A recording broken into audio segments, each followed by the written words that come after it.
si Jepoy. Nice meeting you, Jepoy. Ikaw pala yung kinikwento sa akin parati ni Ninay. Tama nga si Ninay, ang gwapo-gwapo ng kuya niya. Ate Clarissa!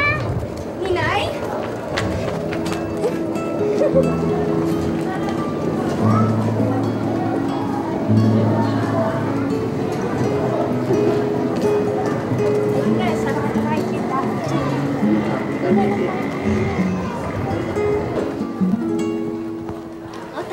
Para makita niyo yung kwarto kung magugustuhan niyo. Sige, Hamana. I can't reach my son. Will you please relax? Ano ba ang problema mo? Well, I'm worried about my son. Bigla na lang siyang umalis dito na ang init-init ng ulo niya. Eh kung paano na yon? Ikaw naman kasi kung ano nung pinagsasabi mo kanina. Alam mo naman kung anong nararamdaman ni Charles para kay Catherine. You should have been more sensitive to his feelings. And how about my feelings? Ha? Hindi naman dating ganyan si Charles, ah. Nagbago lang siya dahil dyan sa buwisit na Catherine na yan. Sinabi ko na nga ba't napakasamang impluwensya ng babaeng yan sa anak ko? Beatrice, you're being unfair. Ha? Mabuti na lang at pinalayas ko silang mag-ina. Wala na silang idinulot sa akin kung hindi sakit ng ulo. Ano? Ano sinabi mo? Aminin mo nga sa akin, may kinalaman ka, no? Sa biglang pag-alis ng dalawa dito sa bahay na ito? Di ba? Wala. Wala. Ilang beses ko bang sasabihin sa'yo na wala akong kinalaman? Hindi ka ba naniniwala sa akin? O, ayan nakita nyo na yung bahay Kasyang-kasya na siguro kayo dyan dahil dadalawa lang naman kayo eh. Tsaka meron pa akong mga gamit na pahihiram sa inyo. Mga upuan, pahiram lang Iingatan nyo yan Oo, tamang-tama na ho sa aming mag-ina yan. Ano kukunin nyo na ngayon? Sana ho, wala na ho kaming ibang matutuluyan ng nanay ko. Walang kaso yun. Basta bayaran nyo lang yung 1 month deposit, 1 month advance, bali 3,000 lang.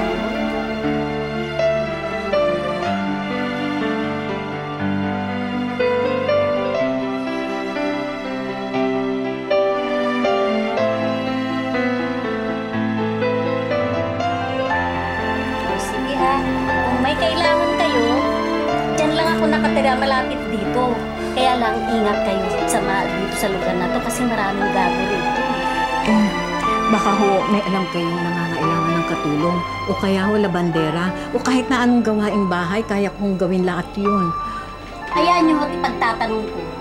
Ikaw, Nick, di ka nangangailangan ng trabaho? Nangangailangan po kung tutulungan niyo po ako. O kasi yung malapit ditong club nangangailangan ng GRO. GRO? Naku, hindi ba rin na lang ho? Ganun ba? Sayang. Yung ganda mo na yan, kikita ka ng malaki pag nag-GRO ka, tsaka dancer. Aba, naku, hindi po pwedeng maging dancer ang anak ko. Ay, ganun ba? Oo, kasi dati rin ho akong katulong gaya ng nanay ko. Sige alis na ako. At titingnan ko sa bahay kung meron ako may papahiram sa inyong lumang kama. Ay, salamat ho. Salamat. Sige ho. Pakiingatan lang yung magamit ko, Salamat po. Opo. Ayusin na natin itong mga gamit natin.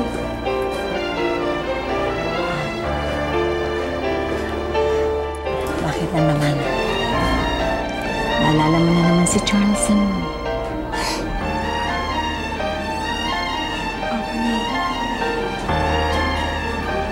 Hindi ko maiwasang mag-alala sa kanya Kamusta na kaya siya? Kamusta na kaya si Charles na Naiisip din kaya niya ako.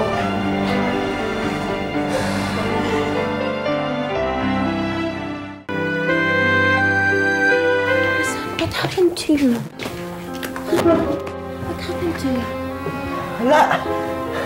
Wala nga nangyari sa akin. Sayang nga Son? Son, are you drunk? Dad! Tara, inom pa tayo dito ng dami po. Anak, umaga pa lang. Lasing ka na. Ano bang problema mo? Tinatanong niyo pa? Eh, alam niyo naman, di ba? Anak, wala na dito si Catherine. Parang nakakalimutan mo na siya. Hindi ko kaya, Mami. Nakatatak na siya. Dito, sa isipan ko. Saka dito sa puso ko, Mami. Kahit kailan, hindi ko mabubura yun, Mami. Mahal na mahal ko si Catherine. Mahal na mahal. Charles! Ano bang gusto mo? Pasensya ka na, puro pulutan lang yung maalo ko sa inyo. Hindi, okay lang sa akin yan.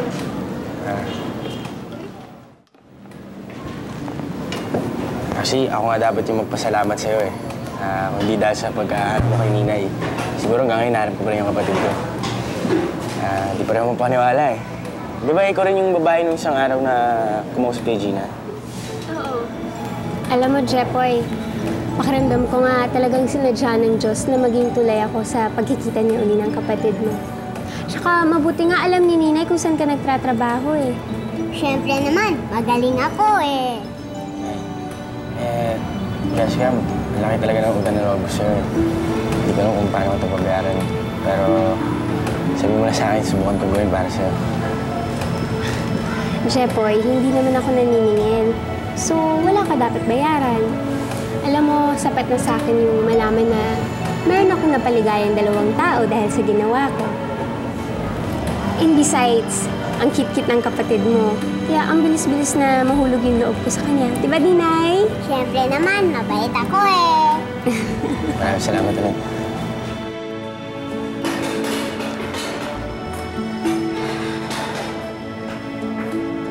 Jepoy, sino yung babae niyo? Si Clarissa. Saan ba yun? Dali, ano bang problema mo? Nahanap ko yung clip ko, nandito lang yung kanina. Insta mo?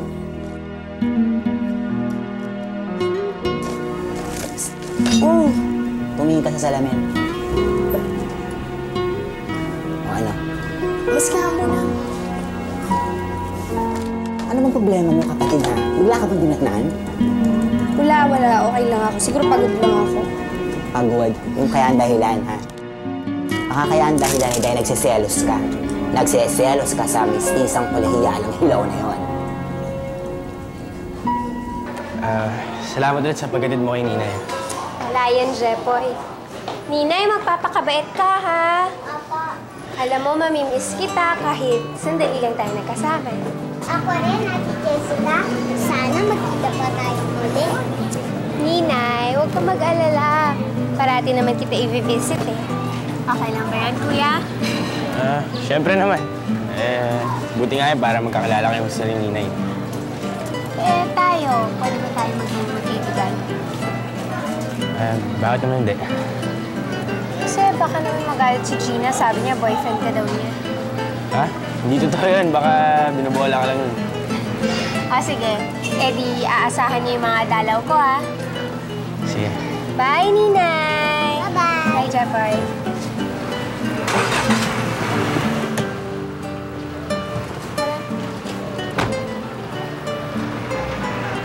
Alam mo, Alis na. kuya, mabait si Ate Jessica. Talaga? Oo! Kaya lang, paano na si Ate Clarissa? Hello, Maita. Guess what? Remember yung cute guy na kinakanta ko the other day? Well, you'll never believe this. Siya yung kapatid ng batang napulot ko. Si Gina? No, hindi yun yung girlfriend niya. Pero alam mo, kahit wala siyang girlfriend, feeling ko may-ari na ng puso niya. So, kung pagpapatuloy ko yung pakikipagkaibigan ko sa kanya, baka may magselos na iba. Ba't naman ako magselos? Dahil may kiusap si Jepo na ibang babae at in fairness, effect yung pes. Bakit? Shota ko ba siya, ha? Para magselos ako. Natatandaan mo yung kinuwento ko sa babae yung nag-interview kay Gina, yung sulap kay Jepoy. Siya yun!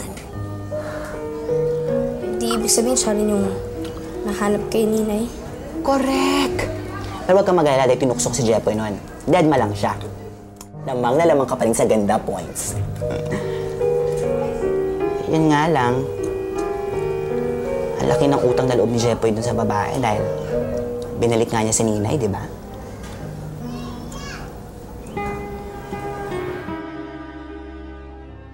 Malaki ang pagkukulang ko sa inyo.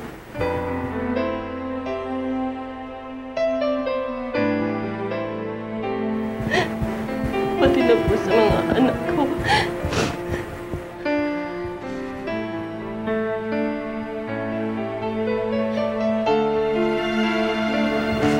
Isa lang po ang aking dalangin.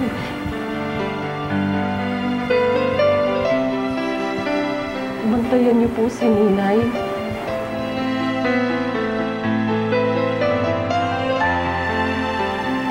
Huwag niyo po siyang pababayaan. Ilayo niyo po siya sa kapahamakan. Ano mo ba kayo, Nay? Naalala ko lang ang kapatid ko. Hindi na kayo umiyak. May surpresa man ako sa inyo. Ano yun?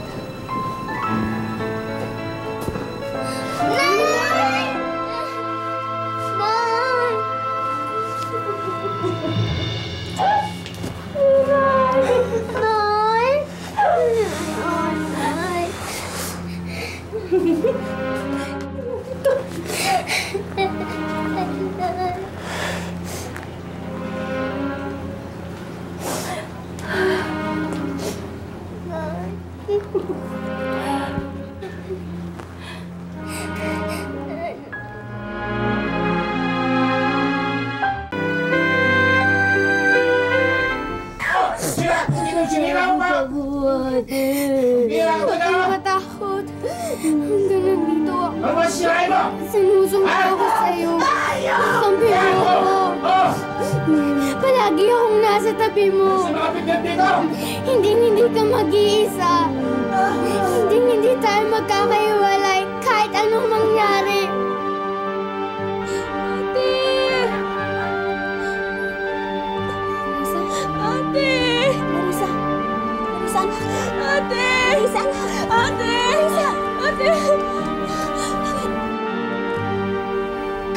Bakit ka naman umiyak? Nga po. Napag-inipan ko po yung kapatid ko eh. Diba, okay lang po. Buti nga po ginising niyo kasi bibili pa ako ng gamot niyo ngayon eh. Huwag ka na lumabas. Gabi na. Bukas na lang. Hindi ko pwedeng ipagpaliban to. Kailangan ko bumili ng gamot niyo kasi pag inatake kayo, wala akong bibigay sa inyo na gamot. Eh, paano pag nangyari yun? Paano pag nawala kayo? Eh, wala na akong ibang pamilya. Kailangan kong bumili ng gamot niyo. Sige na. Sige po. Sexy. Tara, lapitan natin ba? Dali lang. Bakit mo? Ako nung na yung pakilala. Kung pwede maimbita ka namin. Dali pong natin dito sa bahay. Dali lang. Tara na. Oo nga naman, sumama ka sa atin. Sumama ka na sa amin. Tara na. Sumama ka. Bitawan niyo ako! Sisigaw ako! Sisigaw ka? Oo. Sisigaw din kami. Bitawan niyo ako! Sumama ka na sa amin.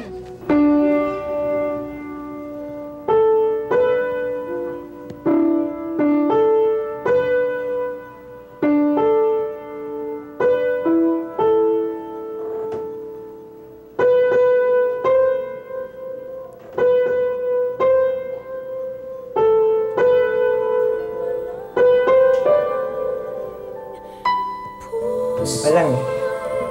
Okay ba? Ang ganda. Sir, magaling pala ho kayo gumawa ng kanta. Hindi mo masyado. Sana pag nabuo tong kantang to, magustuhan ng taong pagbibigyan ko.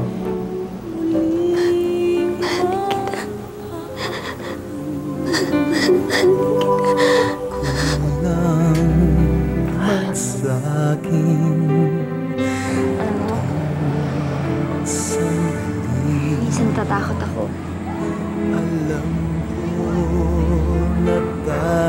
Natatakot ako na gigising isang araw na wala ka na sa tabi ko. Catherine, hindi mangyayari yun.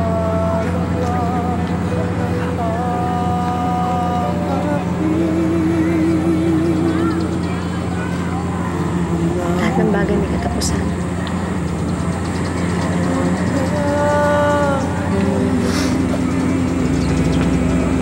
Pero hindi yung pagmamahalan natin.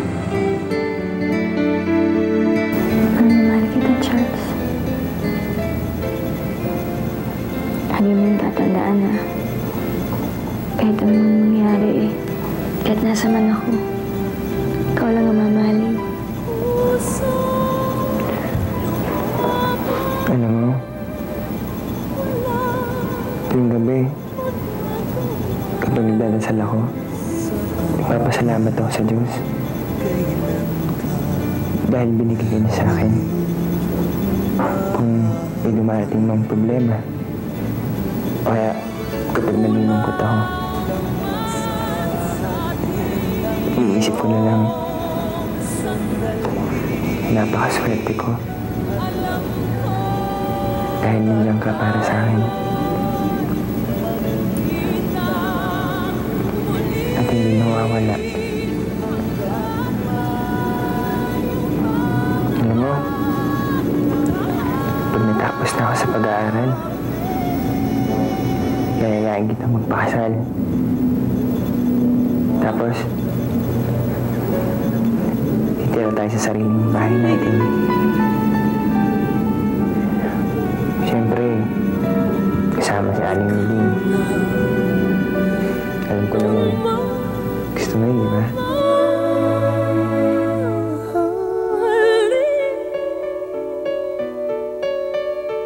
As soon as makuha ko yung mga documents, i-email ko lang sa'yo. Tapos just let me know kung anong tingin mo. May problema ba? Wala. Meron lang ako iniisip. Well, if I can help you, just let me know. Well, it's about my son. I'm worried about him. Alam mo, masyado niyang dinamdam ang pagkakaalis ni Catherine.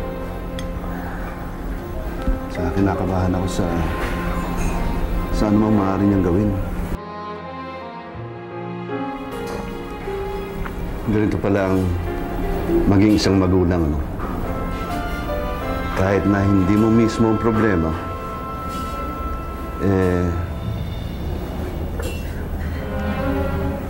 worried ka pa rin. Nag-aalala ka. I know how you feel, Tony. Pero maswerte ka pa rin dahil andun yung anak mo. Nakakasama mo, nababantayan mo, nalalaman mo kung ano nangyayari sa kanya. Look at me. There are nights na magigising ako, iniisip ko yung anak ko, iniisip ko kung nakapag-aral ba siya, in love na ba siya ngayon, ano ang itsura niya. Dahil hindi ko siya nakikita, hindi ko alam kung ano nangyari sa kanya. You're still okay. You're still okay. Sa akin to! Isa! Oh, O, di dalawa na! Ang swerte yan. Bahala ka na dyan. Bahala ka dyan, pare! Sa akin Sige, yan! Nasaktan po ako! Ayan, bahala ka dyan! Dito tayo! Tama na po! Tama ka na sa amin, Miss! Sandali! Ay, malag, pare!